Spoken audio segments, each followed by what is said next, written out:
kembali di acara podcast Rumah Sakit Hermina Mekarsari. Kali ini kami akan membahas tentang hiperemesis gravidarum atau mual muntah pada kehamilan. Hari ini kita bertemu dengan Dr. Fani, spesialis obstetri dan ginekologi.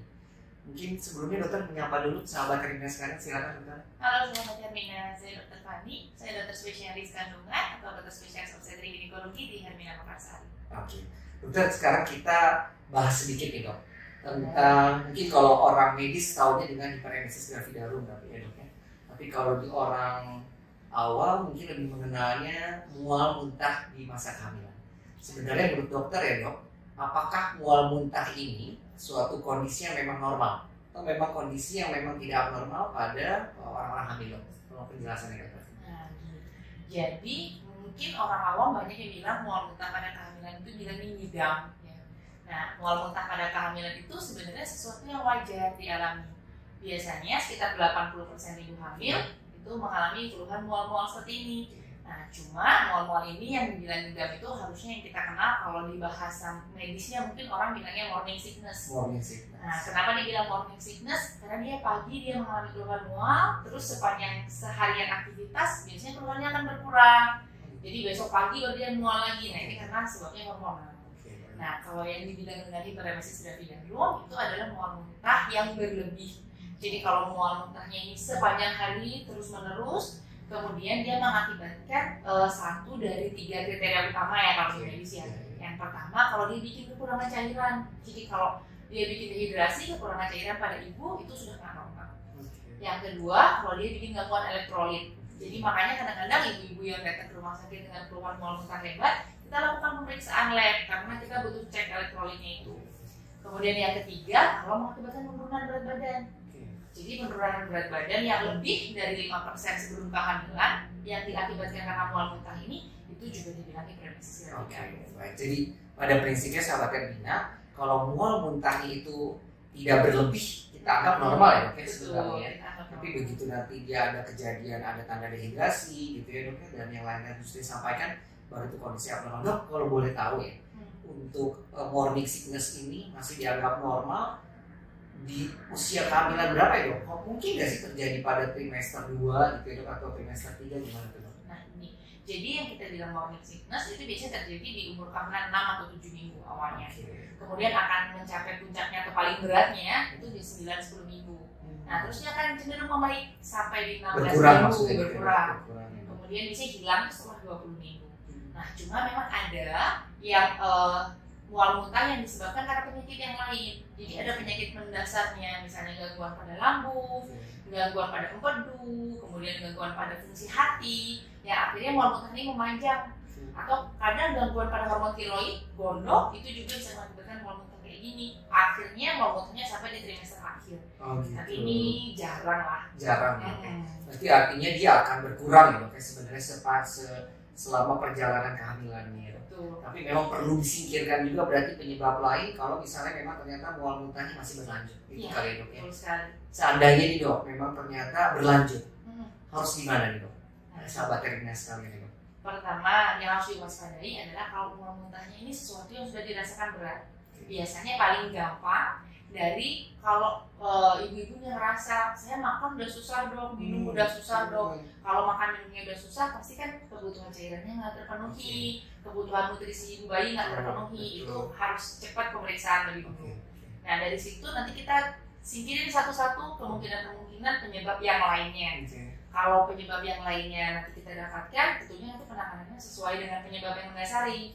Nah tapi kalau misalnya memang kita dapatkan memang ini murni hiperemesis, baru nanti kita bisa kasih obat-obatan, perubahan gaya hidup, perubahan pola makan, gimana supaya keluhannya bisa diatasi. Tapi ternyata bisa diatasi ya dok ya? Bisa diatasi.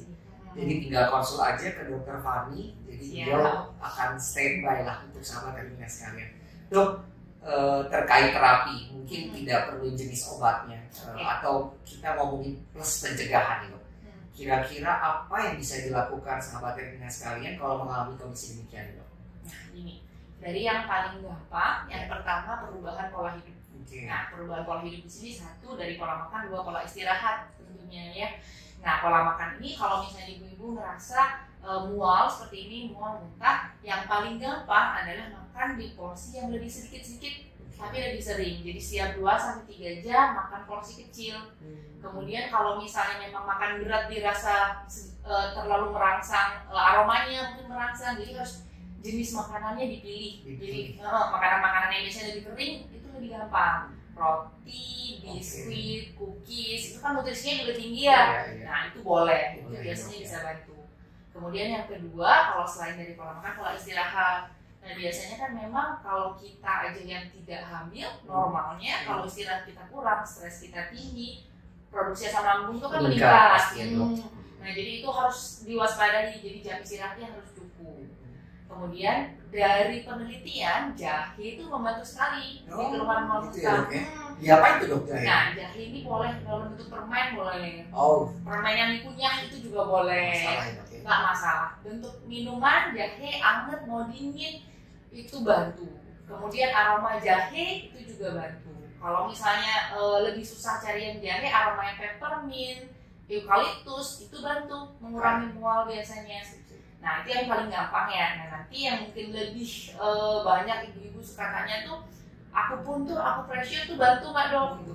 Nah memang dari penelitian beberapa sebagian terbantu dengan itu, jadi boleh dicoba. Tapi mungkin cari ke tempat-tempat yang memang sudah profesional mengerjakan akupuntur dan acupressure-nya. Kalau hipnoterapi pun masih kontroversial ya. Ada yang bilang terbantu, tapi ada yang bilang enggak. Jadi kalau memang mau dicoba boleh aja sih sebenarnya. Nah selain itu tadi ya tentunya obat-obatan ya. Kalau itu udah pasti dokter lah ya. Kasih obat muntah dan lain-lain gitu.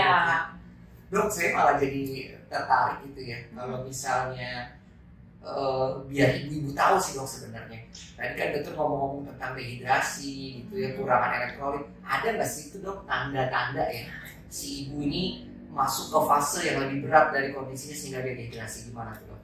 Nah jadi tanda dehidrasi yang paling gampang biasanya kalau dehidrasi ringan itu ibunya cenderung haus terus. Tapi memang setelah memberat justru rasa hausnya itu hilang. Malah nggak pengen minum. Nah itu yang kita bahayakan sebenarnya. Yang paling mudah dilihat tuh dari warna urin. Jadi kalau warna kencingnya mulai kuning pekat, nggak lagi kuning bening, kuning jernih, itu salah satu tanda dehidrasi yang paling gampang untuk dikenali. Kemudian dari jumlah urinnya, berapa sering kencing, kalau kencingnya sudah mulai jarang, nah itu juga tanda dehidrasi yang lebih berat. Nah sisa-sisanya biasanya kita nanti bisa lihat dari hasil lab atau nanti dari hasil tensi nadi waktu di rumah sakit. Nah itu kayaknya sudah lengkap penjelasan Dr. Fani hari ini. Sudah tahu gimana pencegahannya, gimana ngatasinnya juga. Mudah-mudahan semua sahabat Hermina juga bisa terbantu dengan penjelasan dari Dr. Fani tadi. Dokter mungkin terakhir silakan kasih pesan dan kesan buat sahabat Hermina sekalian, dokter, silakan. Oke, jadi pesan kesannya intinya keluhan mual dan muntah itu walaupun umum pada ibu hamil nggak selalu sesuatu yang ringan. Jadi ibu-ibu harus lebih waspada. Kalau misalnya memang kira-kira keluhannya dirasakan berat, makan minum sulit, harus segera kontrol ke rumah sakit supaya kita bisa pastikan bahwa ini mual muntah yang wajar pada ibu hamil atau yang butuh perhatian khusus. Terima kasih banyak Dr. Fani penjelasannya. Sahabat Hermina, kita akhiri untuk podcast hari ini. Terima kasih banyak atas perhatiannya. Sampai bertemu kembali. Sampai jumpa. Dadah.